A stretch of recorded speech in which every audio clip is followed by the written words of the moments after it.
Esta es la historia de una mujer inteligente, innovativa, despojada de prejuicios científicos y académicos, luchadora, persistente y tenaz.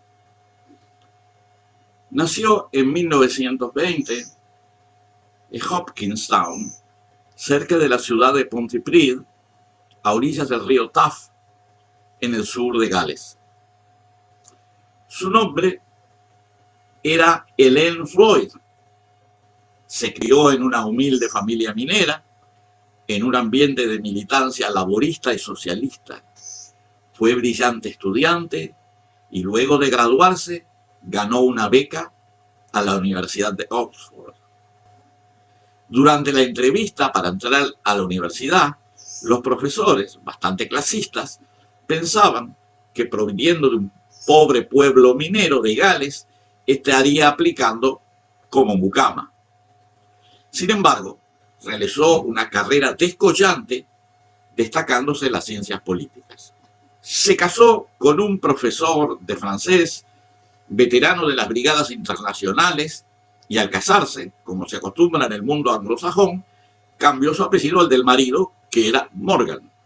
Para sobrevivir y ayudar a la familia, comenzó a escribir obras para televisión, algunas de las cuales tuvieron mucho éxito, incluyendo la obra How Green Was My Valley, Qué verde era mi valle, y como escritora ganó varios premios. Fue alrededor de 1970 que comenzó a prestar atención a temas científicos, en particular al tema antropológico de la evolución humana.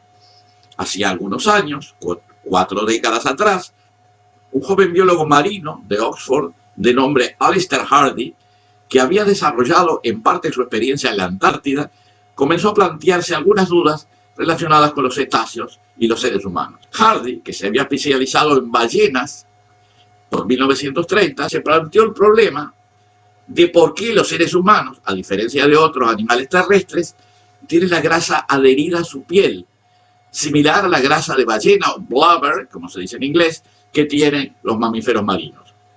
Los humanos tienen células que almacenan grasa y que se expanden hasta 3 veces su tamaño normal cuando están saturadas. Tenemos alrededor de 25.000 millones de ellos, 10 veces más que cualquier otro mamífero terrestre de nuestro tamaño.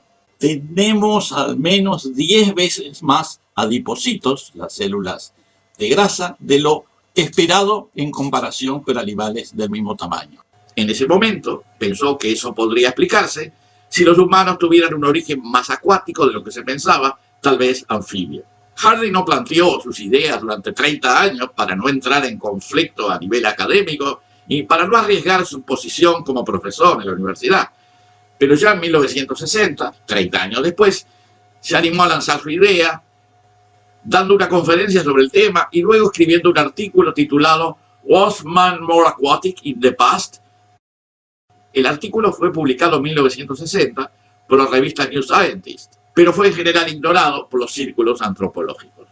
Debo decir, lateralmente en mi caso, que yo ya me había planteado una duda similar relacionada con el origen de la especie humana en mis investigaciones sobre el cuaternario y había imaginado esa posibilidad sin tener idea que alguien se había planteado esa hipótesis, en este caso Alister Hardy, y mucho menos de la existencia de Len Morgan. No conocía sus libros. Durante un congreso en Bolivia, creo que en los 80, comencé este tema con un colega docente de la Facultad de Química de Montevideo, que luego sería decano de esa facultad, llamado Patrick Moyna, que algún tiempo más tarde me envió una copia del artículo de Hardy, donde éste detallaba sus ideas sobre el tema y que yo hasta ese momento desconocía. Algunos años antes, a principios de la década de los 70, Ellen Morgan había leído ese mismo artículo e incluso había discutido el tema con Hardy, solicitándole permiso para utilizar sus argumentos e información, y los desarrolló en un libro que se tituló The Descent of Woman, que quiere decir la descendencia de la mujer, en contraposición al libro The Descent of Man, o sea, la descendencia del hombre de Charles Darwin. Cuando publiqué el libro Pueblos, Drogas y Serpientes, en el año 2000, la incluí como una hipótesis de base para el origen de la especie humana. Debo decir que la hipótesis de Ellen Morgan fue considerada aceptable por varios científicos y divulgadores, incluyendo a David Attenborough, que difundió un video explicando la teoría. Sin embargo, la casta de los paleoantropólogos nunca la aceptaron, ni a la teoría ni a la propia Ellen Morgan, que como no gozaba del ostentoso título de antropóloga y era apenas una escritora, que llegó al tema lateralmente, no merecía la menor atención. Y para peor era mujer. O sea que esta no es solo la historia de una inteligente y tenaz investigadora y escritora, sino también la historia de una clase de académicos dogmáticos, clasistas y machistas, que desde hacía tiempo habían decidido que los humanos se habían originado en las sabanas africanas, separándose en ese momento de otros primates, como los chimpancés y los gorilas, utilizando como argumento el rol de varón como cazador, que lo empujaba a correr atrás de sus presas y poco más. La vulnerabilidad de la mujer y de los niños, tan importante en la selección natural, no aparecía en su enfoque machista.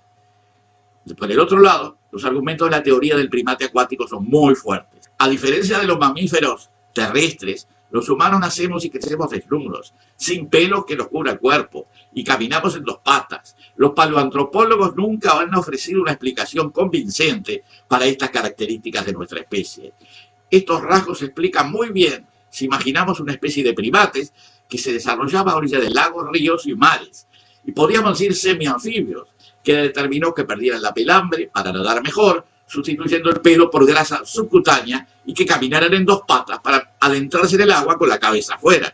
Existen muchos otros argumentos, del orden de un centenar, que Ellen Morgan detalló en sus libros, pero que no han sido contestados y, por supuesto, fueron ignorados y todavía lo son en la actualidad. Quisiera poner un ejemplo gráfico e ilustrativo. Imaginemos que a un niño de 6 o 7 años le mostramos un video con imágenes de primates, por ejemplo, chimpancés o gorilas, por un lado, y por otros seres humanos sin ropa, digamos desnudos o semidesnudos, en la orilla del mar, y les preguntamos las diferencias. Es seguro que la mayoría de los niños nos van a decir que la diferencia consiste en que las personas no tienen pelos cubriendo el cuerpo, a diferencia de los chimpancés y gorilas que sí los tienen. También dirían que los chimpancés y gorilas caminan en 4 patas y las personas no. Tal vez agregarían que los humanos hablan mientras los primates no pueden hacerlo.